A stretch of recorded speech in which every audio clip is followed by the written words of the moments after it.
Principles of economics lecture 6 के साथ मैं हूं गालिब हुसैन। आज के लेक्चर में हम लोग बात करेंगे लायोनेल रॉबिन्स की डेफिनेशन की, जिन्होंने इकोनॉमिक्स से रिलेटेड डेफिनेशन दी। तो हम ये जानेंगे कि उन्होंने अपने डेफिनेशन में क्या बात कही। ठीक है, उनकी जो डेफिनेशन थी इकोनॉमिक्स की, उसमें क्या फीचर्स थे, उसकी क्या खसूसियात थी, और उसके अलावा उनकी जो डेफिनेशन है उस पर किस वजह से क्रिटिसिज्म हुआ। ठीक है, आइए स्टार्ट करते हैं। सबसे पहले हम लोग बात करते हैं basically Lionel Robins, born on 22nd of November 1898 and he died on 15th May 1984। ठीक है, तो इनका टोटल टाइम ड्यूरेशन है। इंट्रोडक्शन के अंदर थोड़ी सी बात कर लेते हैं। He belongs to modern school of thought. ठीक है, तो उनका ताल्लुक है इकोनॉमिक्स के स्कूल ऑफ थॉट है, उसका नाम है मॉडर्न स्कूल ऑफ थॉट। ठीक है, अच्छा, इससे पहले जो हम लोगों ने दो इकोनॉमिक्स को डिस्कस किया था, तो आपको याद रखना है कि Adam Smith belongs to classical school of thought, Alfred Marshall belongs to neo-classical school of thought, and this one, the last one, Robbins, belongs to modern school of thought। ठीक है, he was basically a British economist, वो एक British economist थे। He wrote a book, Nature and Significance of Economic Science, that was published in 1932।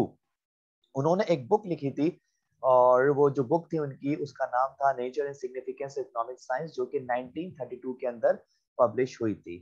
अब हम ये जानते हैं कि उन्होंने अपनी डेफिनेशन में क्या बात करी। ठीक है, economics is a science which studies human behaviour as a relationship between ends and scarce means which have alternative uses.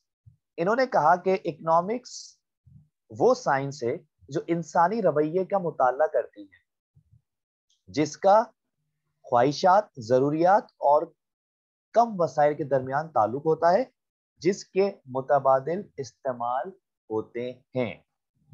अब इसके अंदर जो बात है, मार्शल ने भी यही कहा था, ह्यूमन बिहेवियर, हम ह्यूमन बिहेवियर की बात करते हैं, ह्यूमन बिहेवियर का मुताला करते हैं। लेकिन जो बात रॉबिन्स ने कही, उन्होंने कहा कि जो ह्यूमन बिहेवियर है, इंसान हाउ हाउ ह्यूमन बिहेव, ठीक है, when he has like limited amount of resources, but he also has the wants, desires. उसकी जरूरियात हैं, उसकी ख्वाहिशात हैं, इंसान की जरूरियात होती हैं, इंसान की ख्वाहिशात होती हैं, लेकिन मसला क्या है कि उसके पास वसाइल कम है। Scarce means limited resources, means माने रिसोर्सेज, वसाइल। स्केर्स माने limited, insufficient, come. Which have alternative uses, मतलब क्या हो गया कि जिसके मुतबादिल इस्तेमाल होते हैं। तो ये जो डेफिनेशन थी, ये दी रॉबिन्स ने। इनकी डेफिनेशन को मैं तीन हिस्सों में ब्रेक करता हूं कि इकोनॉमिक्स एक ऐसी साइंस होती है जो कि इंसान के रवैये का मुताला करती है। रवैये से मुराद ये होता है कि इंसान किस तरह बिहेव करेगा, क्योंकि इंसान की जो ख्वाहिशात हैं वो अनलिमिटेड है। ठीक है, और इंसान के पास जो जरूरियात होती है, इंसान के पास नीड्स होती है, और उसके नीड्स को पूरा करने के लिए उसके पास जो रिसोर्सेज होते हैं वो लिमिटेड होते हैं, तो उनके दरमियान ताल्लुक का मुताला करती है। ठीक है, और उसके क्या हो सकते हैं कि जिसके मुतबादिल इस्तेमाल हो सकते हैं। इंसान के पास जो रिसोर्सेज हैं, इंसान उसको ऑल्टरनेटिव यूज कर सकता है या उसका इस्तेमाल हो सकता है। अब हम लोग इसकी कुछ कैरेक्टरिस्टिक्स की बात करते हैं। फर्स्ट डेफिनेशन के अंदर जो कैरेक्टरिस्टिक्स है, बेसिकली जो खसूसियात हैं, जो उसके फीचर है, जो मेजर पॉइंट है, वो ये है कि अनलिमिटेड वांट्स। देखिए, हमने एक बात कही थी कि इकोनॉमिक्स के अंदर बुनियादी जो मसला है वो यही है कि इंसान की जो वांट्स हैं वो अनलिमिटेड होती हैं। ठीक है, तो according to professor Robbins definition, human wants are unlimited. हमें पता है कि इंसान की जो ख्वाहिशात होती हैं वो अनलिमिटेड होती है, लामहदूद होती है, जिसकी कोई लिमिट नहीं होती। On satisfaction of one wants, another wants arises immediately. जैसे इंसान अपनी एक जरूरत पूरी करता है, उसके बाद उसकी दूसरी जो वांट्स होती है वो उसकी जगह ले लेती है। ठीक है, दूसरी वांट्स आ जाती है, दूसरी सेटिस्फाई करता है तो उसकी तीसरी वांट्स आ जाती है। ठीक है, ये मामला कब तक चलता रहता है? जब तक इंसान जिंदा रहता है।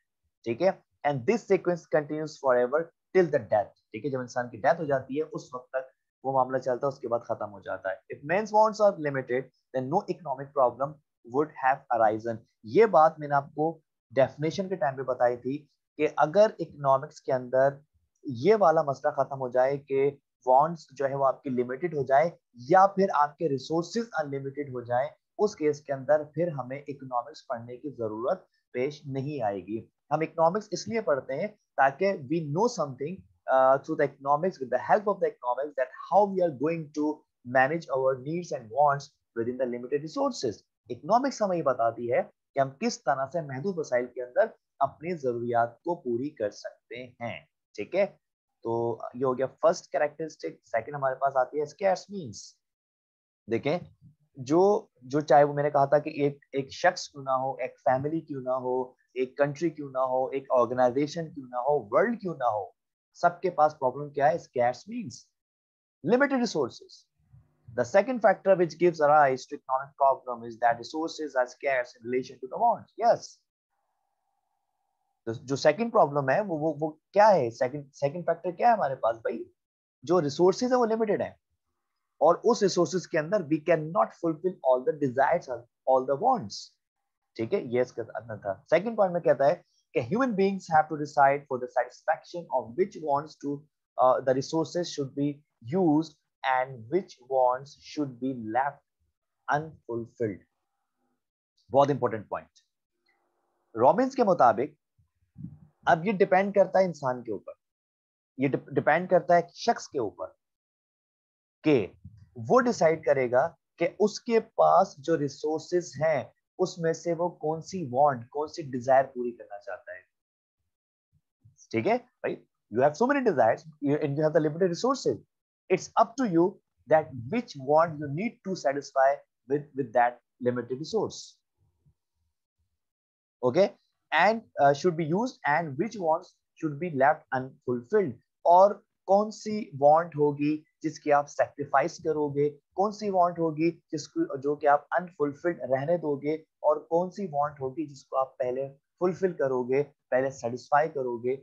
ये बेसिकली जो है उसका मकसद था कि we can fulfill our wants in such a way that we have to sacrifice our less important wants, and we have to fulfill the important wants। ठीक है, हमें जो अपनी जो लेस इंपॉर्टेंट वांट्स है उसको क्विट करना पड़ेगा, उसको हमें स्किप करना पड़ेगा, उसको हमें सेक्रीफाइस करना पड़ेगा, और जो हमारी सबसे इंपॉर्टेंट वांट होती है उसको सबसे पहले हमें फुलफिल करना पड़ेगा या सेटिस्फाई करना पड़ेगा। ठीक है, means and resources here refer to the natural productive resources, financial resources, man-made resource, capital goods, consumer goods, time available with man, etc. ठीक है, तो यहाँ पे उन्होंने कहा, रॉबिन्स ने कहा कि रिसोर्सेज से मुराद सिर्फ आपका नेचुरल प्रोडक्टिव रिसोर्सेज नहीं होगा, आपके पास जो पैसे हैं, जो फाइनेंशियल रिसोर्सेज हैं, ठीक है, मनी एंड मनी इक्विवेलेंट, वो आपके जो है नहीं होंगे।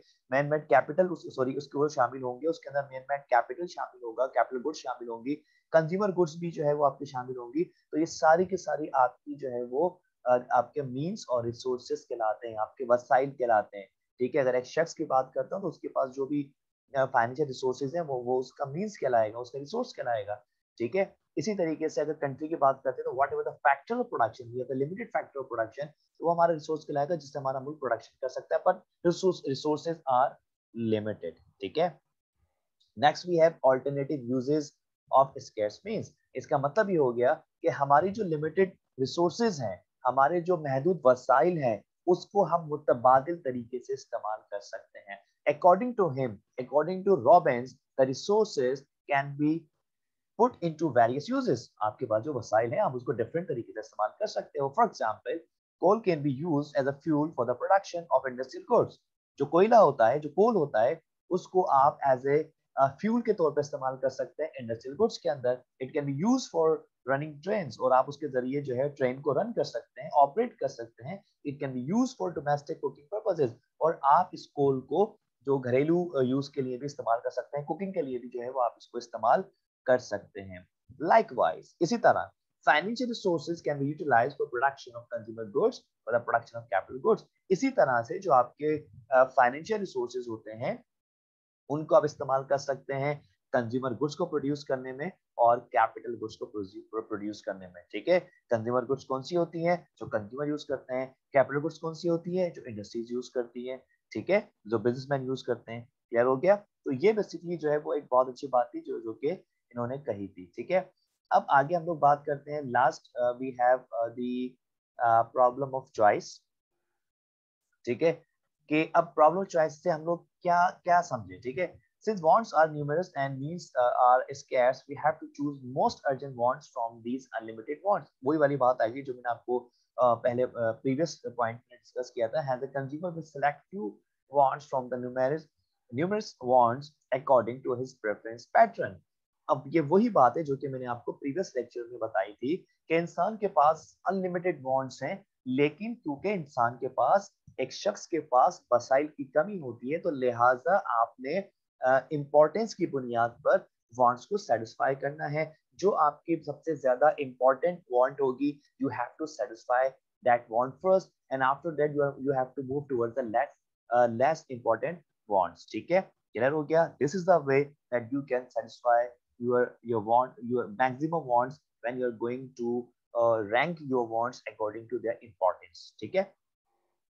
Last we have the wider scope. According to this definition, economics has much wider content.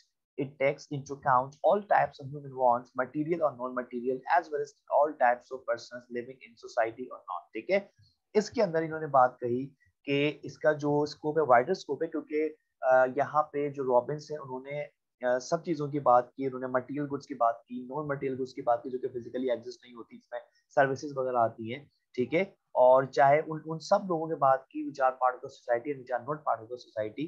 ठीक है. तो ये बेसिकली जो है वो कुछ कैरेक्टरिस्टिक्स थी रॉबिन्स की डेफिनेशन की. अब हम लोग बात करते हैं क्रिटिसिज्म. वो क्या वजूहात थी जिसकी बुनियाद पर रॉबिन्स के ऊपर क्रिटिसाइज हुआ, उन पे क्रिटिसिज्म किया गया. ठीक है. तो first we have the economic problems also arise from more supply. इसका मतलब ये हो गया कि जरूरी नहीं होता कि आपके पास वसाइल कम होंगे. ठीक है. लेकिन इकोनॉमिक प्रॉब्लम आ सकती है अगर किसी चीज की सप्लाई बढ़ती है. ठीक है. यहाँ पे बात करते हैं some economists claim that economic problem also arises from the plenty of goods as well. अगर हम इकोनॉमिक्स के मुताबिक अगर हम गुड्स की सप्लाई बढ़ाते हैं तो या गुड्स ज्यादा हो जाती है या उसकी सप्लाई ज्यादा हो जाती है, तो उसकी वजह से इकोनॉमिक प्रॉब्लम अराइज कर सकती है. The Great Depression in 1930s in USA was due to the abundance of goods. ठीक है.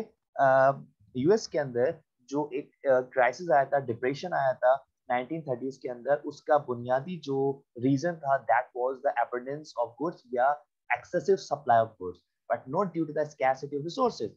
लेकिन उसके अंदर वसाइल की कमी नहीं थी. ठीक है. जो रिसेशन था उसके पीछे ये नहीं था कि उनके पास रिसोर्सेज कम है, रिसोर्सेज लिमिटेड है तो क्राइसिस आया. नहीं, बल्कि सप्लाई के बढ़ने की वजह से जो है वो क्राइसिस आया, इकोनॉमिक क्राइसिस आया, डिप्रेशन आया इकोनॉमी के अंदर. सो ये बात कहना गलत है कि सिर्फ स्कैर्सिटी जो है उसकी वजह से प्रॉब्लम होती है, बल्कि गुड्स की सप्लाई बढ़ने की वजह से भी जो है वो प्रॉब्लम, इकोनॉमिक प्रॉब्लम आ सकता है. ठीक है. वो कैसे आएगा कि जब सप्लाई बढ़ेगी, इसका मतलब क्या हो गया कि सप्लाई बढ़ रही है, डिमांड कम हो जाएगी. ठीक है. जब सप्लाई डिमांड से ज्यादा होगी तो आपकी गुड्स एक्सेसिव मार्केट में सप्लाई बढ़ जाएगी. जब सप्लाई बढ़ेगी तो प्राइसेस कम होंगे. जब प्राइसेस कम होंगे अल्टीमेटली बात है तो जो है वो प्रोड्यूसर को लॉस होगा. उसके अलावा जब तक वो आपकी सप्लाई इक्विलिब्रियम पॉइंट पर नहीं आती उस वक्त तक प्रोड्यूसर के लिए फिजिबल नहीं होगा. ठीक है. उसके बाद second point we have not fit for socialistic economy. Socialistic economy कौन सी होती है? ये वो इकोनॉमी होती है जहां पे गवर्नमेंट का कंट्रोल होता है, जहां पे फ्री मार्केट इकोनॉमी नहीं होती. ठीक है. Professor Morris has criticized Robbins' definition that his definition is not applicable for the socialistic economy because in this type of economy, the government takes all initiative for supplying all the basic necessities of life among the citizens. ये बात भी उन्होंने सही की. जो professor साहब ने कहा, जो क्रिटिसाइज की प्रोफेसर मॉरिस ने, उन्होंने कहा कि भाई जब गवर्नमेंट के हाथ में, सोशलिस्टिक इकोनॉमी का था सोशलिज्म. सोशलिज्म में क्या होता है कि all the factors production and resources are under the control of the government. अब ये गवर्नमेंट की जिम्मेदारी होती है कि वो लोगों को और जो भी उनकी बेसिक नेसेसिटीज हैं या जो भी गुड्स हैं या सर्विसेज चाहिए, it will be the responsibility of the government कि गवर्नमेंट उनको सप्लाई करे. ठीक है. तो ये बेसिकली जो है वो था कि नहीं, ये कहना आपका जो है वो गलत है. लेकिन अगर सोशलिस्टिक इकोनॉमी होगी तो वहां पे तो गवर्नमेंट के हाथ में सारी चीजें होती हैं और गवर्नमेंट की जिम्मेदारी बनती है कि वो आवाम तक या जो सिटीजन्स होते हैं, जो शहरी होते हैं, जो रहने वाले होते हैं उस मुल्क के, उनको वो बुनियादी जरूरियात की चीजें सप्लाई करेंगे. ठीक है. अच्छा, उसके बाद ignores many modern economic problems. Robins ने अपनी जो डेफिनेशन दी, उन्होंने बहुत सारी जो मॉडर्न इकोनॉमिक प्रॉब्लम्स थी उनको इग्नोर कर दिया। Nowadays it is not the problem to get the best out of the given resources, ठीक है। यानी कि आजकल ये ज्यादा मतलब इम्पोर्टेंट प्रॉब्लम नहीं है कि आपने जो आपके पास जो गिवन रिसोर्सेज में आप क्या चीज उसमें बेस्ट आप सिलेक्ट करते हो, but how to distribute national income. ठीक है, आपके मुल्क के अंदर जो भी गुड्स एंड सर्विसेज प्रोड्यूस हो रही हैं, जो भी आपकी वर्थ है, जो वैल्यू है आपकी नेशनल इनकम, उसको किस तरह से लोगों में डिस्ट्रीब्यूट किया जाता है इक्वली एंड ऑनेस्टली। एम्प्लॉयमेंट की जो है वो उसमें बात नहीं की गई। एम्प्लॉयमेंट जनरेशन किस तरह की जाएगी, रीजनल डेवलपमेंट क्या होगी, अगर we are going to develop regionally तो उसके क्या होगा, which are also essential feature, जो कि आपने बात नहीं की। These are the essential features of the economics. ठीक है, economic study. Robbins has not considered all these aspects of economics. उन्होंने सिर्फ स्कैर्सिटी की बात कर ली, उन्होंने सिर्फ लिमिटेड रिसोर्सेज की बात कर ली, उन्होंने नेशनल इनकम की बात नहीं की, उन्होंने एम्प्लॉयमेंट की बात नहीं की, उन्होंने रीजनल डेवलपमेंट्स की बात नहीं की, जो कि इंपॉर्टेंट होती है इकोनॉमिक की स्टडी के लिए। ठीक है, उसके बाद we have the fourth point, and the point is over emphasis on scarcity. इसका मतलब ये हो गया कि रॉबिन्स ने जो सबसे ज्यादा बात को एम्फेसिस किया या जोर दिया, उन्होंने जो जो जिस बात को हाईलाइट किया वो ये था कि scarcity and negatives the economic growth and development. उन्होंने क्या किया कि उन्होंने ज्यादा जो है वो हाईलाइट किया स्कैर्सिटी को और लिमिटेड रिसोर्सेज को या आपकी अनलिमिटेड वांट्स को, लेकिन उन्होंने इकोनॉमिक ग्रोथ और इकोनॉमिक डेवलपमेंट का जिक्र नहीं किया अपनी डेफिनेशंस में। ठीक है, तो ये बेसिकली जो है वो कुछ पॉइंट्स थे जो कि इम्पोर्टेंट है क्रिटिसिज्म के हवाले से, जो क्रिटिसिज्म उन पे हुआ और जो डेफिनेशन की कैरेक्टरिस्टिक्स हम लोगों ने डिस्कस की। तो अगर मैं इसको सम अप करूं, if I am going to sum up the definition of Robbins, तो रॉबिन्स ने कहा कि चाहे वो जो हमने फर्स्ट डेफिनेशन हमने डिस्कस की थी इकोनॉमिक्स की, जो कि जनरल डेफिनेशन थी, कि चाहे वो एक कंपनी हो, एक शख्स हो, एक फैमिली हो, एक कंट्री हो या वर्ल्ड हो, everyone is facing the same problem, limited resources and unlimited wants. ठीक है, and now it's up to the person, up to the family, up to the organization, that how they are going to fulfill their resources. ये उस family पे depend करता है, ये उस शख्स पे डिपेंड करता है, ये सोसाइटी पे डिपेंड करता है, ये उस मुल्क पे डिपेंड करता है, ये उस कंपनी के मैनेजर्स या ऑनर्स पे डिपेंड करता है कि वो किस तरह से उस महदूद वसाइल के अंदर अपनी जरूरियात को पूरा करेंगे। विच हैव ऑल्टरनेटिव यूजेस, जिसके जो है मुतबादिल इस्तेमाल हो सकते हैं। अगर मैं आपसे एक बात करूं कि if you have last example, बिल्कुल आपके कॉन्सेप्ट क्लियर करने के लिए मैं इसको थोड़ा सा इसको एक प्रैक्टिकल एग्जांपल दे देता हूं कि for example you have the limited resources, you are doing job and you are earning money. आप कहीं जॉब करते हैं और आप पैसे अर्न करते हैं, आपकी इनकम आती है, आपकी सैलरी आती है। ठीक है, अब वो आपके पास रिसोर्स लिमिटेड है। अब मसला ये आता है कि you are you have to purchase the food or you have to purchase the clothes, आपको कपड़े चाहिए, आपको फूड चाहिए। तो now look at your income, that whether you will be able to purchase the branded or whether you will be able to purchase the normal goods। ठीक है ना, normal means के less expensive goods। ठीक है, तो हम लोग क्या करते हैं, basically we never consider the resources, but we just prefer the wants। Okay, let's purchase the modern branded clothes, let's purchase the branded products। ठीक है, but you are never going to consider your resources। यही तो economic का मसला है। and then we are not growing, we are not financially growing। उसका reason यही होता है कि हम अपनी उस लिमिटेड रिसोर्सेज को अपने कुछ वांट्स के ऊपर खर्च कर देते हैं, जो कि हमारी अनइम्पोर्टेंट या लेस इंपॉर्टेंट वांट्स होती हैं, और जिसकी वजह से हमारी जो इंपॉर्टेंट वांट्स होती हैं वो रह जाती हैं, वो अनफुलफिल्ड और अनसेटिस्फाइड रह जाती हैं। तो लिहाजा आपको क्या करना है, according to Robbins, according to economics, whatever the limited resources you have, आपके पास जो भी लिमिटेड रिसोर्सेज हैं, आपके पास जो भी महदूद वसाइल हैं, आपने उन वसाइल को क्या करना है, आपने उनको इस्तेमाल करना है वाइजली। वाइजली का मतलब क्या हो गया कि आपने अपनी जो नीड्स होती हैं वो सबसे पहले सेटिस्फाई करनी है, और नीड्स के बाद आपको पता है रोटी कपड़ा मकान। ठीक है, उसके बाद education, health, and after that if you think that you have sufficient amount left, then you are going to list down your wants, क्योंकि पहले ये वांट इंपॉर्टेंट वांट है, देन द सेकंड वन आप उसको कैटेगराइज करना है, और जितनी इंपॉर्टेंट वांट होगी उसको आप पहले रखेंगे, जो लेस इंपॉर्टेंट होगी उसको आप उसके बाद रखेंगे. Then you are going to fulfill your maximum wants, but you cannot fulfill all your wants within the limited resources. मैं उम्मीद करता हूँ कि आपको ये डेफिनेशन क्लियर हो गई होगी, आपको ये डेफिनेशन समझ में आ गई होगी. If you have any question, you may ask in the comment box, or you may contact me on my Facebook page. See you in the next lecture. Take care. Allah Hafiz.